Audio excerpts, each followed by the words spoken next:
क्या आपको पता है, शकुनी गांधार साम्राज्य के राजा थे, लेकिन उसके बाद भी अपना अधिकतर जीवन अपनी बहन गांधारी के ससुराल में बिताया था।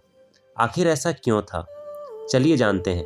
गांधारी धृतराष्ट्र से शादी करने से पहले एक बकरे की विधवा थी।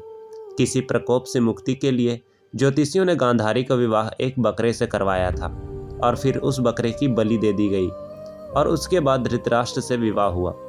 यह जानकारी जब धृतराष्ट्र को मिली तब उन्होंने गांधार राज्य पर हमला कर दिया और गांधारी के पिता राजा सुबल और माता सुधर्मा शकुनी समेत 100 पुत्रों को जेल में बंद कर दिया।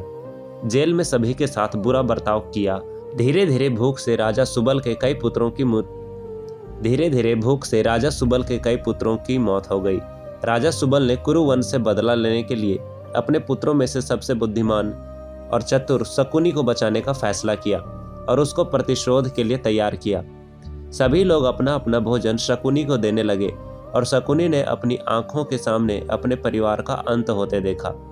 मृत्यु से पहले राजा सुबल ने धृतराष्ट्र से शकुनी को छोड़ने की विनती की, जिसको धृतराष्ट्र ने मान लिया।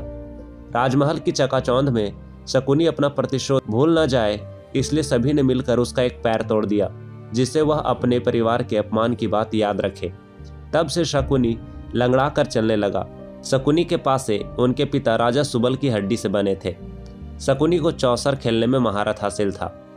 इसको देखते हुए मरने से पहले राजा सुबल ने शकुनी को अपनी हड्डी से पासे बनवाने के लिए कहा था। राजा सुबल ने कहा कि ये पासे हमेशा तुम्हारी आज्ञा मानेंगे और कोई तुमको हरा नहीं सकेगा।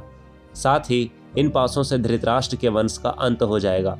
राजा सुबल के मरने के बाद उनकी कुछ हड्डियां शकुनी ने बचाकर रख ली थी और फिर उनसे पासे बनवाए थे। हड्डियों के पासों से चौसर खेलने की वजह से पांडव सब कुछ हार गए। द्रौपदी का चीरहरण हुआ और अंत में महाभारत का महायुद्ध हुआ।